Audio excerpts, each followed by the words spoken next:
ಈ 3 ಶೂಟೌಟ್ ಪ್ರಕರಣವನ್ನ ನೀವು ಹೇಗೆ ನೋಡ್ತೀರಿ? ಅಲ್ಲ, ನಾನು ನೋಡ್ಬೇಕಾಗಿರೋದು ಏನಂದ್ರೆ ಅವ್ರಿಗೆ ಯಾವ ಹಕ್ಕಿತ್ತು ಕಾಡೊಳಗೆ ಹೋಗೋಕ್ಕೆ. ಸರಿ, ಕಾಡೊಳಗೆ ಯಾಕೆ ಹೋಗ್ಬೇಕು? ಯಾರಿಗೂ ರೈಟ್ಸ್ ಇಲ್ಲ. ನಾವು ವನ್ಯಜೀವಿ ಕೆಲಸ ಮಾಡೋರು, ನಮಗೂ ರೈಟ್ಸ್ ಇಲ್ಲ ಹೋಗೋಕ್ಕೆ. ಇವ್ರು ಯಾಕೆ ಹೋಗ್ಬೇಕು? ಆಮೇಲೆ ಅವ್ರು ಹೋಗಿ ಅಲ್ಲಿ ಶೂಟ್ ಇದನ್ನ ಮಾಡಿ ಇದು ಜಿಂಕೆ ಮಾಂಸ ಇದು ಮಾಡಿ ಎಲ್ಲ ಮಾಡ್ಕೊಂಡು ಬಂದಿದ್ದಾರೆ. ಬಂದೂಕ ಸಿಕ್ಕಿದೆ, ಎಲ್ಲ ಮೆಟೀರಿಯಲ್ಸು ಸಿಕ್ಕಿದೆ ಅವ್ರ ಹತ್ರ ಇರೋದು. ಇವರು ಬಂದು ಸ್ಟಾಫ್ ಅವ್ರಿಗೆ ಹೇಳೋದು ನೀವು ಸರೆಂಡರ್ ಮಾಡಿ ಅಂದಾಗ ಅವರು ಶೂಟ್ ಮಾಡ್ತಾರೆ. ಆ ಶೂಟೌಟ್ ಒಳಗೆ 3 ಜನ ಸಾಯ್ತಾರೆ. ಸೊ ನಾನು ಹೇಳೋದು, ಈಗ ಎಲ್ಲ ಸೇರಿಕೊಂಡು ಫಾರೆಸ್ಟ್ ಡಿಪಾರ್ಟ್ಮೆಂಟ್ ಅವ್ರ ತಪ್ಪು ಅಂದರೆ ಸೊ ಗುಂಡಾಕೋರು ಪೋಚರ್ಗಳು ಬಂದು ನಮ್ಮ ಫಾರೆಸ್ಟ್ ಡಿಪಾರ್ಟ್ಮೆಂಟ್ ಸ್ಟಾಫ್ ಮೇಲೆ ಗುಂಡಾಕ್ಬೋದು. ಅವ್ರು ಸತ್ತರೆ ತೊಂದರೆ ಇಲ್ಲ. ಆದರೆ ಪೋಚರ್ಗೆ ನಾವು ಸಾಯಿಸಿದ ತಕ್ಷಣ ಎಲ್ಲ ಎದ್ದು ನಿಂತ್ಕೊಂಡ್ಬಿಟ್ಟವ್ರೆ. ಸೊ ನಾ ಹೇಳೋ ಪ್ರಕಾರ ಇವ್ರನ್ನ ಫಸ್ಟು ಅಲ್ಲಿ ಯಾರ್ಯಾರು ಇನ್ವಾಲ್ವ್ ಆಗಿದ್ದಾರೆ ಪೋಚಿಂಗ್ ಒಳಗೆ, ಯಾಕಂದರೆ ಸಿಕ್ಕಾಪಟ್ಟೆ ಗ್ಯಾಂಗ್ ಇದೆ, ಅದು ನಮಗೆಲ್ಲ ಮಾಹಿತಿ ಇದೆ. ಅಲ್ಲಿ ಆ ನೆಟ್ವರ್ಕ್ ಗ್ಯಾಂಗ್ ಫುಲ್ ಇದೆ. ಸೊ ಇದು ಒಂದು ನಿಮಗೆ ಬ್ಯಾಕ್ಗ್ರೌಂಡ್ ಕೊಡ್ತೀನಿ. 1 ತಿಂಗಳ ಹಿಂದೆ ಅಲ್ಲಿನ DCF ಜಗನ್ನಾಥ್ ಮತ್ತು MMLs DCF ಭಾಸ್ಕರ್ ಅವರು ಫುಲ್ ಪೆರ್ಮುಲೇಟ್ ಮಾಡ್ತಾರೆ. ಫಾರೆಸ್ಟ್ ಎಲ್ಲೆಲ್ಲಿ ಪೋಚಿಂಗ್ ನಡೀತಿದ್ಯೋ ಫುಲ್ ಜಾಗಗಳು ಹುಡುಕ್ತಾರೆ. ಹುಡುಕಿ ಅವರು ಸ್ಟಾಫ್ನ ರೆಡಿ ಮಾಡ್ತಾರೆ. ಈ ಥರ ರೆಗ್ಯುಲರಾಗಿ ಆಗ್ತಿದೆ ಪೋಚಿಂಗು ಅಂದ್ಬಿಟ್ಟು ಅವರು ಮಾಡ್ತಾರೆ. ಸೊ ಈಗ ಸ್ಟಾಫ್ಗೆ ಮೆಸೇಜ್ ಬರುತ್ತೆ, ACFಗೆ ಮೆಸೇಜ್ ಬರುತ್ತೆ, ಮರಿಸ್ವಾಮಿ ಅವ್ರಿಗೆ ಈ ಥರ ಕಾಡೊಳಗೆ ನುಗ್ಗಿ ಜಿಂಕೆ ಹೊಡ್ತಿದ್ದಾರೆ, ಅಲ್ಲೇ ಕಟ್ ಮಾಡಿ ಭಾಗ ಮಾಡ್ಕೋತಿದ್ದಾರೆ. ಸೊ ಸ್ಟಾಫ್ ಕಳಿಸ್ತಾರೆ, 2 ಟೀಮ್ ಹೋಗುತ್ತೆ. 2 ಟೀಮ್ ಹೋಗಿ ಅವ್ರನ್ನ ಕಾರ್ನರ್ ಮಾಡಕ್ಕೆ ಹೋದ್ರೆ ಅವ್ರು ಎಗರಾಡ್ತಾರೆ, ಶೂಟೌಟ್ ಆಗುತ್ತೆ, ಸತ್ತ ಅಂದ್ಬಿಟ್ಟು. ಈಗ ಕೆಲವ್ರು ಹೇಳ್ತಾರೆ ಆಸ್ ಪರ್ ದ ರೂಲ್ ಬೇರೆ ಕಾಳಿಗೆ ಹೊಡಿಬೇಕು ಅಂದ್ಬಿಟ್ಟು. ಯಾರು ಕಾಡಿಗೆ ಹೋಗಿದ್ರೆ, ಕಾಡೊಳಗೆ ಯಾರು ನಡೆದಿದ್ರೆ ಅವ್ರಿಗೆ ಗೊತ್ತಾಗತ್ತೆ ಏನಿದೆ ಕಾಡೊಳಗೆ. ಕಾಣೋದಿಲ್ಲ. ಫಸ್ಟ್ ಬೆಳಗಿನ ಜಾವ 5 ಗಂಟೆ ಒಳಗೆ ಆಗಿರೋದು ಘಟನೆ. ಸೊ ಆ ಥರ ಸಿನಿಮಾರೊಳಗೆ ಯಾರಿದ್ದಾರೆ ಏನೇನು ಗೊತ್ತಾಗಲ್ಲ ನಿಮಗೆ. ಸೊ ಕೊನೆಗೆ ಏನಾಗುತ್ತೆ, ಶೂಟೌಟ್ ಆದಾಗ ಯಾರಿಗೆ ಎಲ್ಲಿ ಏಟ್ ಬೀಳುತ್ತೋ ಆಗ್ಬಿಟ್ಟು ಆಗಿದೆ. ಈಗ ನಾನು ಬರ್ತೀನಿ ಇಲ್ಲಿ, ನಮ್ಮ ಸರ್ಕಾರ ತಪ್ಪೇನೆಂದರೆ, ಫಸ್ಟ್ ಆಫ್ ಆಲ್ ಇವರು ಇಷ್ಟೆಲ್ಲ ಗೊತ್ತಿದ ಮೇಲೆ ಎಲ್ಲ ಮಾಹಿತಿ ಸಿಕ್ಕಿದೆ, ಡಾಕ್ಯುಮೆಂಟ್ಸ್ ಇದೆ, ಪ್ಲಸ್ಸು ಪದಾರ್ಥಗಳು ಸಿಕ್ಕಿದೆ. ಅದಾಗಿದ್ಮೇಲೆ ಇವ್ರೇನು ಮ್ಯಾಜಿಸ್ಟ್ರಲ್ ಎನ್ಕ್ವೈರಿ ಯಾಕೆ ಮಾಡ್ಬೇಕು? ಇವರು ಸೀದಾ ಸಾದಾ cases open and shut case. Poaching ಬಂದಿದ್ದಾರೆ, ಅವ್ರ ಜೊತೆ ಮಾಂಸ ಸಿಕ್ಕಿದೆ, ಜಿಂಕೆ ಮಾಂಸ, ಬಂದೂಕ ಸಿಕ್ಕಿದೆ, ಎಲ್ಲ ಸೀಸ್ ಆಗಿದೆ. ಅದಾಗಿದ್ಮೇಲೆ ಅವ್ರು ಪೋಚರ್ಸ್ ಡಿಕ್ಲೇರ್ ಮಾಡಿ ಬಿಟ್ಟಾಕ್ಬೇಕಾಯ್ತು. ಅದನ್ನೇ ಬಿಟ್ಕೊಂಡು ಮ್ಯಾಜಿಸ್ಟ್ರೇಟ್ಗೆ ಇದು ಮಾಡ್ತೀವಿ, ಜನಕ್ಕೆ ನಾವು ಇದು ಮಾಡ್ತೀವಿ ಅಂದರೆ, ಈ ಜನಕ್ಕೆ ನಾನು ಹೇಳೋದಿಷ್ಟೇ, ಗಲಾಟೆ ಮಾಡ್ತಿದ್ದಾರಲ್ಲ ಇವರೆಲ್ಲ ರೈತರಲ್ಲ. ನನಗೆ ಗೊತ್ತು, ಯಾಕಂದ್ರೆ ಕಾಡು ಬಗ್ಗೆ ನಾನು ಮಾತಾಡ್ತೀನಿ. ರೈತರು 90% ನಮ್ಮ ಕಾಡು ಉಳಿಸೋದೇ ರೈತರಿಂದ.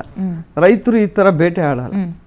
ಇದೆಲ್ಲ ಮಾಫಿಯಾ ಇದೆ, ಒಂದು ಗ್ಯಾಂಗ್ ಇದೆ, ಇದು ನೆಟ್ವರ್ಕ್. ರೈತರಿಗೆ ಕಾಡುಗಳ್ಳರ ಪಟ್ಟಿಯನ್ನ ಕಟ್ಟಿದ್ರು ಫಾರೆಸ್ಟ್ ಆಫೀಸರ್ಸ್ಗಳು, ಅವರ ಎಡವಟ್ಟನ್ನ ಮುಚ್ಚಕ್ಕಳಕ್ಕೆ ಅಲ್ಲ. ಈಗ ಆರೋಪ ಯಾರು ಬೇಕಾದ್ರೂ ಮಾಡಬಹುದು, ಆರೋಪಗಳು ಹಾಕ್ಲಿ. ಬಟ್ ಇದು ತನಿಖೆನೇ ಆಗದಲ್ಲೇ ಮುಚ್ಚಬೇಕು ಕೇಸ್ನ ಅನ್ನೋದು ಅಲ್ಲ. ಅಲ್ಲಿ ಓಪನ್ ಅಂಡ್ ಶಟ್ ಕೇಸ್ ಇದೆ, ನಿಮ್ಮ ಹತ್ರ ಮೆಟೀರಿಯಲ್ ಇದೆ. ಈಗ ಅವ್ರದ್ದು ನನ್ನ ಹತ್ರ ಇಮೇಜ್ಗಳಿದೆ, ನಿಮ್ ಬೇಕಾದ್ರೆ TV ಹೋಗಿ ತೋರಿಸ್ತೀನಿ ಏನೇನು ಅವ್ರು ತಂದಿದ್ದಾರೆ ಮೆಟೀರಿಯಲ್ಲು, ಹೇಗೆ ಇದೆಲ್ಲ ಅಂದ್ಬಿಟ್ಟು ಬಂದೂಕ ಅದನ್ನು ತೋರಿಸ್ತೀನಿ. ಸೊ ಅದೆಲ್ಲ ಇದ್ದಿದ್ಮೇಲೆ ನೀವ್ಯಾಕೆ ಅವ್ರಿಗೆ ಹುಳ ಬಿಟ್ಕೊಂಡು ನೀವೇ ಗೊದ್ಲಾಡ್ಬೇಕು?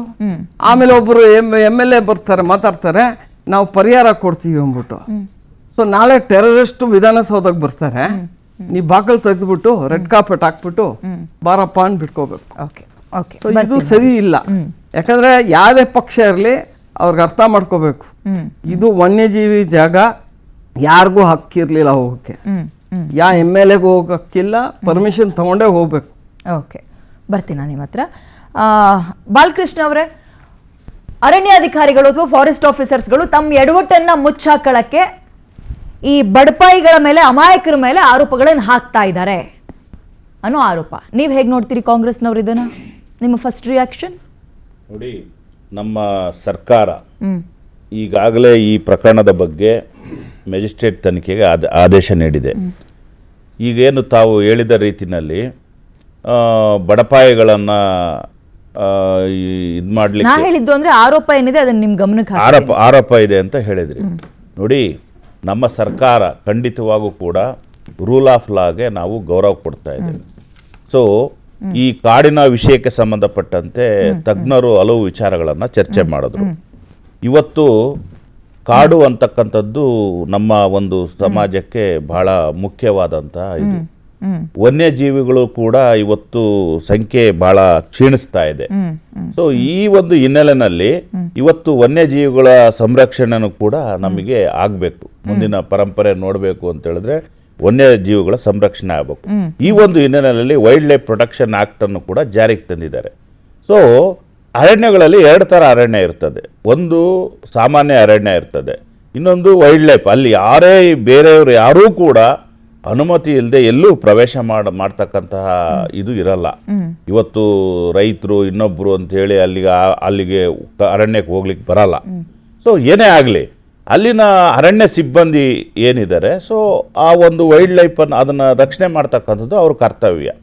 ಸೊ ಇಂಥ ಸಂದರ್ಭದಲ್ಲಿ ಕೆಲವು ಅಲ್ಲಿ ಅರಣ್ಯದಲ್ಲಿ ಕೆಲವು ಈ ಜಿಂಕೆಗಳನ್ನು ಹೊಡಿತಕ್ಕಂಥದ್ದು, ಮಾಂಸಗಳನ್ನು ಕದಿತಕ್ಕಂಥದ್ದು, ಈ ರೀತಿ ಕಾನೂನು ಬಾಹಿರ ಚಟುವಟಿಕೆಗಳನ್ನು ತೊಡಗಿಸಿದಾಗ ಅದನ್ನು ರಕ್ಷಣೆ ಮಾಡೋಕ್ಕೋಸ್ಕರ ಅರಣ್ಯ ಸಿಬ್ಬಂದಿ ಇರ್ತಕ್ಕಂಥದ್ದು. ಇಲ್ಲಿ ಈ ಘಟನೆಯಲ್ಲಿ 3 ಜನ ಸತ್ತಿದ್ದಾರೆ. ಸೊ ಅದು ಏನು ಈಗ ಬೇರೆಯವರು ಆರೋಪ ಮಾಡ್ತಕ್ಕಂಥದ್ದು, ಈಗ ಎನ್ಕೌಂಟ್ರ್ ಆಗೋಗ್ಬಿಟ್ಟಿದೆ, ಫೇಕ್ ಎನ್ಕೌಂಟ್ರು ಹಾಗೆ ಹೀಗೆ. ನೋಡಿ ಕಾಂಗ್ರೆಸ್ ಯಾವ ರೀತಿ ನೋಡ್ತದೆ ಅಂತ ಹೇಳಿದ್ರೆ, ನಾವಿಲ್ಲಿ ನಡೆದಿರ್ತಕ್ಕಂತಹ ಘಟನೆಯನ್ನ ಫೇಕ್ ಎನ್ಕೌಂಟರ್ ಅಂತನೂ ನಾವು ಒಪ್ಕೊಳ್ಳೋದಿಲ್ಲ. ಅದ್ರ ಜೊತೆಯಲ್ಲಿ ಈಗ ಅಲ್ಲಿನ ಸಿಬ್ಬಂದಿಯವರು ಕೂಡ ಅವ್ರದ್ದು ಆತ್ಮರಕ್ಷಣೆ ಅದು ಕೂಡ ಕಾನೂನಿನ ವ್ಯಾಪ್ತಿಯಲ್ಲಿ ಬರುತ್ತೆ. ಯಾಕಂತ ಹೇಳಿದ್ರೆ ನಮ್ಮ ಕಾನೂನಿನಲ್ಲಿ ಸೆಲ್ಫ್ ಡಿಫೆನ್ಸ್ ಸೆಕ್ಷನ್ BNS ಅಲ್ಲಿ ಸೆಕ್ಷನ್ 34 to 44 ಸೆಲ್ಫ್ ಡಿಫೆನ್ಸ್ ಕೂಡ ಇದೆ. ಈಗ ಅವರು ಸಿಬ್ಬಂದಿ ಇಲ್ಲಿ ನೋಡಿ ಅನೇಕ ಈ ರೀತಿಯ ಪ್ರಕರಣಗಳು ನಡೆದಂತ ಸಂದರ್ಭದಲ್ಲಿ ಇವತ್ತು ನಾವು ಅರಣ್ಯ ಸಿಬ್ಬಂದಿಗಳು ಕೂಡ ತಮ್ಮ ಪ್ರಾಣವನ್ನ ಮುಡಿಪಾಗಿಟ್ಟು ಹೋರಾಟ ಮಾಡಿ ಈ ದೇಶದ ಸಂಪತ್ತನ್ನು ಉಳಿಸಲಿಕ್ಕೆ ಹೋರಾಟ ಮಾಡಿದ್ದಾರೆ. ಸಪೋರ್ಟ್ ಮಾಡ್ತಾ ಇದೆ. ಖಂಡಿತವಾಗೂ ಇಲ್ಲ. ನಾವು ಯಾವುದೇ ಈ ಪ್ರಕರಣ ಮುಚ್ಚಿ ಹಾಕಂತದ್ದು ಯಾರ ಪರವಾಗಿ ಸೇಮ್ ಇವತ್ತೇನು ಸತ್ತಿದಾರಲ್ಲ, ಸತ್ತಿದ್ರು ಒಂದೆಟ್ಟಿಗೆ ಅವ್ರನ್ನ ನಾವು ಡಿಕ್ಲೇರ್ ಮಾಡೋದಿಲ್ಲ. ಇವತ್ತು ಕೆಲವೊಂದು ಆರೋಪಗಳು ಬಂದಿದೆ. ಏನಂತ, ಅದು ಯಾವ ರೀತಿಯಾಗಿ ಘಟನೆ ನಡೀತು, ಅದು ಯಾಕಂತ ಹೇಳಿದ್ರೆ ಯಾವ ರೀತಿಯಾಗಿ ಗುಂಡು ಬಿತ್ತು, ಗುಂಡು ಎಷ್ಟು ದೂರದಿಂದ ಬಿತ್ತು. ಸೊ ಇವೆಲ್ಲದನ್ನ ಒಂದೇ ಸರ್ಕಾರ ಇದನ್ನ ಯಾಕೆ ಮುಚ್ಚಾಕೊಳ್ಳೋಕೆ ಪ್ರಯತ್ನ ಪಡ್ತಾ ಇದೆ ಅನ್ನೋ ಆರೋಪ ಬಂತು ಅಂದ್ರೆ ಪೋಸ್ಟ್ ಮಾರ್ಟಮ್ ಎಲ್ಲಿ ಕಳಿಸಿದ್ರು ಸರ್? ಸರ್ ಒಂದ್ ನಿಮಿಷ ಮೇಡಮ್. ಪೋಸ್ಟ್ ಮಾರ್ಟಮ್ ಅನ್ನ ಅಲ್ಲಿ ಏನು ಇದಿರುತ್ತೆ ಅಲ್ಲಿ ಕಳಿಸಿರ್ತಾರೆ. ಆದ್ರೆ ಅದನ್ನ ಫಸ್ಟ್ ಪೋಸ್ಟ್ ಮಾರ್ಟಮ್ ಚಾಮರಾಜನಗರದಲ್ಲಿ ಒಂದು ಹೆಣ ಕೊಯ್ಯುವ ಸೌಲಭ್ಯನೂ ಇಲ್ವಾ? ಹಾಗಾದ್ರೆ ಇಲ್ಲ ಅಂತಲ್ಲ, ಆದ್ರೆ ಆರೋಪಗಳು ಬಂದಿದೆ. ಅದನ್ನ ನಾನು ನಿಮ್ ಕಿವಿಗೆ ಹಾಕ್ತಾ ಇದ್ದೀನಿ. ಫಸ್ಟ್ ಟ್ರೇಸ್ ಔಟ್ ಆದ ತಕ್ಷಣ ಅದನ್ನ ಪೋಸ್ಟ್ ಮಾರ್ಟಮ್ ಕಳಿಸ್ತಾರೆ. ಫಸ್ಟ್ ರಿಪೋರ್ಟ್ ಬರಲಿ. ಫಸ್ಟ್ ಈಗ ಇನ್ನು FIR ಎಲ್ಲ ಆಗಿದೆ. ಆದ್ರೆ ಅದ್ರ ಸಂಪೂರ್ಣ ಮಾಹಿತಿ ಬೇಕು ಅಂತ ಹೇಳಿದ್ರೆ ನಾವು ತೀರ್ಮಾನ ತೆಗೆದುಕೊಳ್ಳಲಿಕ್ಕಾಗಲ್ಲ. ನಾವು ಒಂದೇಡಿ ಜಡ್ಜ್ಮೆಂಟಿಗೆ ಬರ್ಲಿಕ್ಕಾಗಲ್ಲ. ಅದು ಈ ರೀತಿ ಅಲ್ಲಿ ಕಳಿಸಿದಾರೆ ಇಲ್ಲಿ ಕಳಿಸಿದಾರೆ ಅಂತ ಅದು ಸಂಪೂರ್ಣವಾಗಿ ತನಿಖೆಯಲ್ಲಿ ಗೊತ್ತಾಗಬೇಕು. ಕುಟುಂಬಸ್ಥರು FIR ಏನಾಗಿದೆ ಮಾಡ್ಕೊಡ್ಲಿಲ್ಲ. ಚಾಮರಾಜನಗರ ಭಾಗದಲ್ಲಿ ಮಾಡ್ಬೇಕಾಗಿರೋದನ್ನ ಮೈಸೂರು ಕಡೆ ಕಳಿಸಿದ್ರಿ ನೀವು. ಸರ್ಕಾರ ಇದರಲ್ಲಿ ಫಾರೆಸ್ಟ್ ಆಫೀಸರ್ಸ್ ಗಳನ್ನ ಮುಚ್ಚಾಕಳಕ್ಕೆ, ಅವ್ರ ತಪ್ಪನ್ನ ಮುಚ್ಚಾಕಳಕ್ಕೆ ಪ್ರಯತ್ನ ಪಟ್ಟಿದೆ. ಸರ್ಕಾರನು ಸಪೋರ್ಟ್ ಮಾಡಿದೆ. ಇದೊಂದು ಆರೋಪ. ಖಂಡಿತವಾಗೂ ಫಾರೆಸ್ಟ್ ಆಫೀಸರ್ಸ್ ಮೇಡಮ್ ನಾನು ಬಂದೆ. ಇಲ್ಲಿಗಲಿ ಅವ್ರು ಏನಾದ್ರು ಎನ್ಕೌಂಟರ್ ಮಾಡಿದ್ರೆ ಅವ್ರನ್ನ ಮುಚ್ಚಾಕೊಳ್ಳುವಂತ ಪ್ರಮೇಯ ನಮಗೂ ಇಲ್ಲ. ಅದ್ರ ಜೊತೆಯಲ್ಲಿ ಸೇಮ್ ಅವರ ಹಕ್ಕುಗಳನ್ನು ಕೂಡ ರಕ್ಷಣೆ ಮಾಡೋದಕ್ಕೋಸ್ಕರ ಅವರು ಫೈರ್ ಮಾಡಿದ್ರೆ ಅವ್ರನ್ನು ಬಿಡೋ ಅಂತ ಪ್ರಶ್ನೆ ಇಲ್ಲ. ಯಾಕೆ ಅಂತ ಹೇಳಿದ್ರೆ ಇದನ್ನ ನಾವು ಏಕಾಏಕಿ ಸರ್ಕಾರ, ಯಾವುದೇ ಸರ್ಕಾರ, ಇವತ್ತು ನಮ್ಮ ಕಾಂಗ್ರೆಸ್ ಸರ್ಕಾರ ಇರಲಿ, ಬಿಜೆಪಿ ಇರಲಿ, ಜನತಾದಳ ಇರಲಿ, ಏಕಾಏಕಿ ಘಟನೆ ನಡೆದ ಇಮ್ಮಿಡಿಯೇಟ್ ಆಗಿ ನಾವು ಯಾವುದೇ ತೀರ್ಮಾನಗಳಿಗೆ ಬರಕ್ಕಾಗಲ್ಲ.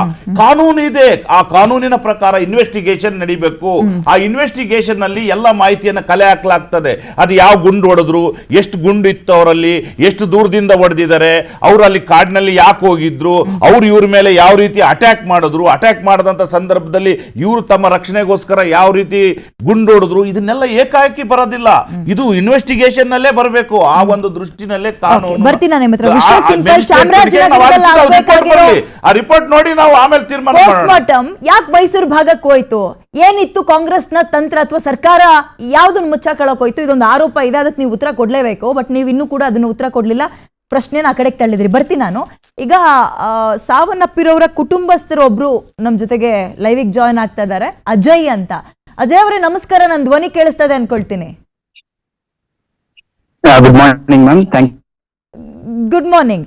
ನನಗೆ ಆ ಮೂವರಲ್ಲಿ ನೀವು ಯಾರ ಸಂಬಂಧಿಕರು ಅಂತ ಗೊತ್ತಾಗ್ಬೋದು. ಇಫ್ ಯು ಡೋಂಟ್ ಮೈಂಡ್ ದಯವಿಟ್ಟು ಕ್ಷಮಿಸಿ, ನೀವು ಬಹಳ ನೋವಲ್ಲಿ ಇರ್ತೀರಿ. ಬಟ್ ಈ ಸಂದರ್ಭದಲ್ಲಿ ವಿಚಾರಗಳು ಗೊತ್ತಾಗಬೇಕಾಗಿದೆ, ಫ್ಯಾಕ್ಟ್ ಏನು ಅನ್ನೋದು ಗೊತ್ತಾಗಬೇಕಿದೆ ಅನ್ನೋ ಕಾರಣಕ್ಕೆ ನಿಮ್ಮನ್ನು ಲೈವಿಗೆ ಕೂರಿಸಿದೀವಿ ನಾವು. ಎಸ್ ಮ್ಯಾಮ್ 3 ಜನರು ನಮ್ಮ ರಿಲೇಟಿವ್ಸ್ ಮ್ಯಾಮ್. ಓಕೆ. ನಮ್ ಮಾವಂದಿಯರು ಆಗ್ತಾರೆ ಅಂಡ್ ಬಾಮೈದ್ ಆಗ್ತಾರೆ ಮ್ಯಾಮ್. ಐ ಮೀನ್ ಬಾಬೈದ್ ಅಂದ್ರೆ ಅವ್ರ ಮಾವ ಅವರ ಹೆಂಡತಿ ಅವರ ವೈಫ್ ಆಗ್ತಾರೆ ಮ್ಯಾಮ್. ಎಲ್ಲ close relatives ma'am. Okay Peter, ಈಗ ಹೇಳಿ ಏನಾಯ್ತು ಅವತ್ತು? ಆಯ್ತು ಹೇಳಿ ಮ್ಯಾಮ್. ಕರೆಕ್ಟಾಗಿ ಕೇಳಿಸ್ತಾ ಇಲ್ಲ. ಕ್ಷಮಿಸಿ, ನಾನು ನಿಮ್ಮ ಹೆಸರು ಅಜಯ್ ಬಟ್ ಪೀಟರ್ ಅಂತ ಕನ್ಸಿಡರ್ ಮಾಡ್ತಿದ್ದೆ. ಅಜಯ್ ಅಂತೋನಿ ಅಂತ ಮ್ಯಾಮ್. ಓಕೆ, ಎನಿವೆ ನನ್ ಧ್ವನಿ ಕೇಳಿಸ್ತಾ ಇದೆಯಾ? ಧ್ವನಿ ಕೇಳಿಸ್ತಾ ಇದೆ ಮ್ಯಾಮ್. ಮಾತಾಡಿ, ಏನಾಯ್ತು ಅವತ್ತು? What voice break ma'am. ಅದೇ ನಮ್ಗೆ ಇನ್ನೂ ತಿಳುವಳಿಕೆ ಕರೆಕ್ಟ್ ಆಗಿ ಸಿಗ್ತಾ ಇಲ್ಲ. ಏನು ಎತ್ತ ಅಂತ ಆಯ್ತಾ, ಯಾಕಂದ್ರೆ ನಾವು ಮೈಸೂರಲ್ಲಿ ಇದ್ದು ನಮ್ಗೆ ಫಸ್ಟ್ ಕ್ವಶನ್ಸ್ ಏನಂದ್ರೆ ಮ್ಯಾಮ್, ಯಾಕೆ ಅಣೂರಿಂದ ರಿಲೇಟಿವ್ಸ್ ಗಾಗ್ಲಿ ಯಾರಿಗೂ ಮರ್ಡರ್ ಆದ ತಕ್ಷಣ ಯಾರಿಗೂ ಯಾಕೆ ಅಂತ ಒಂದ್ question. Shoot out police has to come first. They have to forensic ಇಂದ ಬಂದು ಏನೇನ್ ಆಗಿದೆ, ಯಾವ ಸ್ಪಾಟ್ ಅಲ್ಲಿ ಆಗಿದೆ, ಏನಕ್ಕೆ ಈ ಜಾಗದಲ್ಲಿ ಆಗಿದೆ, ಯಾರು ಬಂದಿದ್ದಾರೆ ಅಂತ ಫಸ್ಟ್ ಸ್ಪಾಟ್ ಅಲ್ಲಿ ಇರ್ಬೇಕಾಗಿದ್ದು ಮ್ಯಾಮ್. ಈ ದಯವಿಟ್ಟು ಕ್ಷಮಿಸಿ, ನನ್ಗೆ ನಿಮ್ ಆಡಿಯೋ ಸರಿಯಾಗಿ ಕೇಳಿಸ್ತಾ ಇಲ್ಲ. ನಾನು ವಾಪಸ್ ಬರ್ತೀನಿ. ದಯವಿಟ್ಟು ಸ್ವಲ್ಪ ನೆಟ್ವರ್ಕ್ ಇರೋ ಕಡೆಗೆ ಬಂದ್ಬಿಟ್ರೆ ನೀವು ನಮ್ಗೆ ಅನುಕೂಲ ಆಗುತ್ತೆ. ಗಿರಿಜಾ ಶಂಕರ್ ಅಂತ ಮಾಜಿ ವನ್ಯಜೀವಿ ಮಂಡಳಿಯ ಸದಸ್ಯೆ ನಮ್ ಜೊತೆ ಜೂಮ್ ಲೈವ್ ಜಾಯ್ನ್ ಆಗಿದ್ದಾರೆ. ಮೇಡಮ್ ಸರ್ ನಮಸ್ಕಾರ. ಸರ್ ಸಾರಿ, ನಮಸ್ಕಾರ ಸರ್. ನಮಸ್ಕಾರ ಸರ್. ಈ ಇನ್ಸಿಡೆಂಟ್ ಬಗ್ಗೆ ನಿಮ್ಮ ಫಸ್ಟ್ ಒಪಿನಿಯನ್ ಏನು? ಹಲೋ, ಖಂಡಿತ ನಿಮ್ಮ ಅಭಿಪ್ರಾಯಕ್ಕೋಸ್ಕರನೇ ಕನೆಕ್ಟ್ ಮಾಡ್ಕೊಂಡ್ವಿ sir. Please go head sir. ಹೇಳ ನಾನು ಹಾ ಮಾತಾಡಿ ಸರ್. ಏನಿಲ್ಲ ನೋಡಿ, ಈ ಪ್ರಕರಣ ನಡೆದಿರುವಂತದ್ದು ಒಂದು ಅಭಯಾರಣ್ಯದಲ್ಲಿ, ಸ್ಯಾಂಕ್ಚುರಿ ನಡೆದಿರುವಂತದ್ದು. ಇದು ಅರಣ್ಯ ಇಲಾಖೆಯವರೇ ಹೋಗಿ ಅವರ ಮನೆಯಿಂದ ಯಾರನ್ನೋ ನೀವು ಬೇಟೆ ಆಡಿದ್ದೀರಿ ಅಂತ ಹಿಡ್ಕೊಂಡ್ ಬರಕ್ ಹೋಗಿ ಅಲ್ಲೇನೋ ಗುಂಡಿನ ಚಕಮಕಿ ಆಗಿ ಆಗಿದ್ದಲ್ಲ ಇದು. ಇದು ನಡೆದಿರುವಂತದ್ದು ಅರಣ್ಯದ ಒಳಗಡೆ, ಅದರಲ್ಲೂ ಕೂಡ ಸ್ಯಾಂಕ್ಚುರಿ ಒಳಗಡೆ. ಮತ್ತೆ ಅಲ್ಲಿ ಅದನ್ನ ನಡೆದಾಗ ಅಲ್ಲಿ ಕೋವಿ ಸಿಕ್ಕಿದೆ 2, ಜೊತೆಗೆ ಮಾಂಸ ಸಿಕ್ಕಿದೆ ಜಿಂಕೆದು ಅಂತ ಹೇಳ್ತಾ ಇದ್ದಾರೆ. ಮಹಾಜರ್ನಲ್ಲಿ ಈ ತರ ತನಿಖೆ ಮಾಡಿದಾಗ ಆ ತರದೆಲ್ಲ ಸಿಕ್ಕಿದೆ ಅಂತ ಹೇಳ್ತಿದ್ದಾರೆ. ಮುಖ್ಯವಾಗಿ ಗೋದಾವರ್ಮನ್ ಕೇಸ್ ನಡೆದಾಗ ಆ ಗೋದಾವರ್ಮನ್ ಕೇಸ್ ಬಗ್ಗೆ ಸುಪ್ರೀಂ ಕೋರ್ಟ್ ಕೂಡ ಏನ್ ಹೇಳಿದೆ ಅಂತಂದ್ರೆ, ಅರಣ್ಯ ಇಲಾಖೆ ಸಿಬ್ಬಂದಿಗಳಿಗೆ ಒಳ್ಳೆ ಶಸ್ತ್ರಾಸ್ತ್ರಗಳನ್ನ ಕೊಟ್ಟು ಅರಣ್ಯ ಎಲ್ಲ ರಕ್ಷಣೆ ಮಾಡ್ಬೇಕು. ರಕ್ಷಣೆ ಮಾಡಕ್ಕೆ ಅವರಿಗೆ ಪೂರ್ತಿ ಅಗತ್ಯವಾದಂತ ಎಲ್ಲಾ ರೀತಿಯ ಪರಿಕರಗಳನ್ನು ಒದಗಿಸ್ಬೇಕು ಅಂತಲೇ ಹೇಳಿದೆ. ಮತ್ತೆ ಎರಡನೇದಾಗಿ ನಮ್ಮ ಅರಣ್ಯ ಇಲಾಖೆಯ ಸಿಬ್ಬಂದಿಗಳು ಮಾಡುವಂತ ಕೆಲಸ ಏನು, ಒಂದು ಅಲ್ಲಿರುವಂತ ಅರಣ್ಯವನ್ನು ರಕ್ಷಿಸೋದು, ಅಂದ್ರೆ ಸರ್ಕಾರದ ಆಸ್ತಿ ಅದು. ಹಾಗೇನೆ ಅಲ್ಲಿರೋ ವನ್ಯಪ್ರಾಣಿಗಳನ್ನು ರಕ್ಷಿಸ್ಬೇಕು. ಇವತ್ತು ವನ್ಯಪ್ರಾಣಿಗಳ ಸಂಖ್ಯೆನೂ ಕಡಿಮೆ ಆಗ್ತಾ ಇದೆ. ಆಮೇಲೆ ಇಲ್ಲಿ ಆಗಿರೋ ಪ್ರಕರಣ ನೋಡಿದಾಗ ಮಾಡಿರುವಂತಹವರು ಯಾವ ರೀತಿ ಯಾತಕ್ಕೆ ಅಲ್ಲಿಗೆ ಹೋಗಿದ್ರು, ಏನು ಅವರು ನಿಜ ಹಿಂದೆನೂ ಕೂಡ ಅವ್ರ ಮೇಲೆ ಏನಾದ್ರು ಕೇಸ್ಗಳಿದೆಯಾ, ಅವರ ಈ ರೀತಿನೇ ಏನಾದ್ರು ಬೇಟೆ ಮಾಡ್ತಿದ್ದಾರ, ಇವುಗಳು ಕೂಡ ತನಿಖೆಯಿಂದ ಹೊರಗೆ ಬರ್ಬೇಕು.